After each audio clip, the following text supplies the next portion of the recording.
Hey, Mission Bible Church, this is Pastor Carlos with a COVID devotional. Have you ever thought about how wonderful it is to be a loser? Let's all be losers during this shelter-in-place time. In fact, let's have a contest. Let's have a competition within perhaps your family. Who is going to be the biggest loser?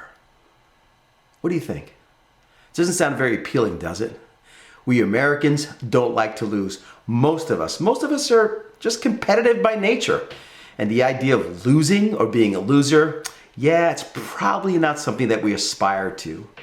But the scriptures and the example of Jesus teaches us something altogether different. It really teaches us that we should be in a race to be the biggest loser. I think during this shelter-in-time place, when tempers can flare, when all kinds of stress can come into life, when everything is just all disorganized and jumbled as far as our regular schedules are concerned, when we're spending a lot more time with people that we don't normally spend a lot of time with, I think a worthy goal during all of this would be, today I'm going to be the biggest loser in my family.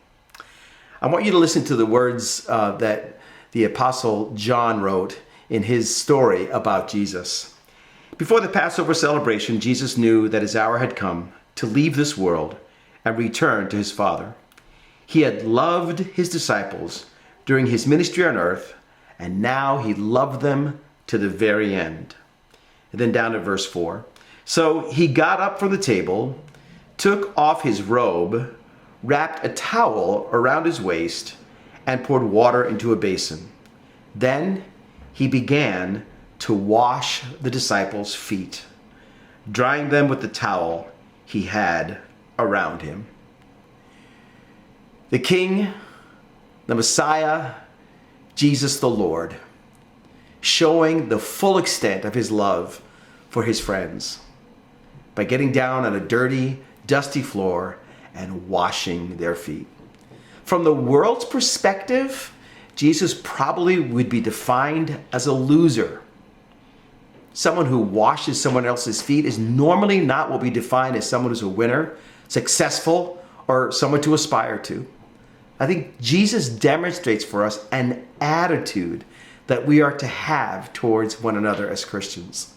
Later on, in that very same chapter, as John is describing those final moments, closing moments in the ministry of Jesus, he says this: "Your love for one another will prove to the world that you are my disciples."